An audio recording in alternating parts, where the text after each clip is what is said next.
Makadiko ruzhinji rweZimbabwe nenyika dzose kwakatekeshera uku.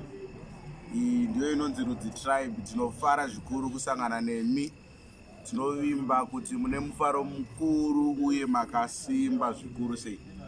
Tichangokuintroducai timu kakubva kurudyi kusvika kumahombe kumbe.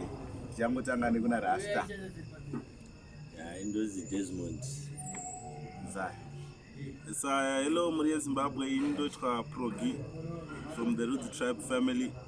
Tidombotandara nemi muzwara nhasi chikupai mutapi nanzwa anditi. Yemani. The boss ito Rudzi Tribes. Tiripo. Ndinoitwa Elder Prinko from the Rudzi Tribe. Ndinoitwa Johnny from the Rudzi Tribe. Toda ngokuti tikuridzire kasong kedu tichida kuvhunza madzinza edu kuti vanotionera here kumberi kwedu kwakamira sei. Votionesawo kwakamira sei kumberi uko. Yemani. Kuridzirei. Nanduri. Chaka. Nonzi Chaka Rudzi Tribe. Dancer. Joella Rudzi Tribe. Dancer. Rasta tangokwanawo pachirongwa kusimbisa tiri padhuze. Zvakakosha. Ndakuridziraiwo ziyo inonzi kumberi kunei yatakarekodha mwedzi waSeptember. Mukorona imomo. Corona imomo. Isaya. Corona.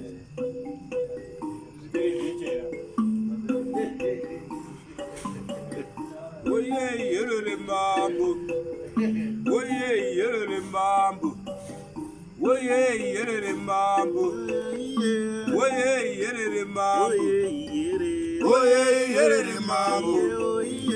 Oye yelele mambo. Oye yelele mambo. Oye yelele mambo. Oye yelele mambo. Oye yelele mambo. Kumberi kune tijendize kumberi kune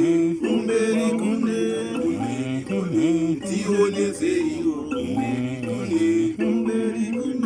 kumberi kune tijendize kumberi kune kumberi kune kumberi kune kumberi kune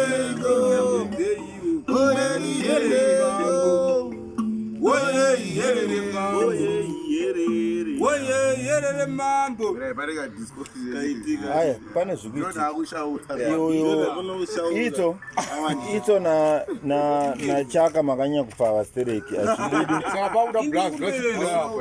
Ito na Chaka. Haya, Chaka kanya kupfava manzi. Chaka usapfave. Chaka usapfave. Chero usingaimbe jazvoka. Unongopa magestures ekuratidza kuti zviri live. Kwete kubva zvaneta waize. Sanetise zvinhu. Pindai. Sorry guys. Kugadzira content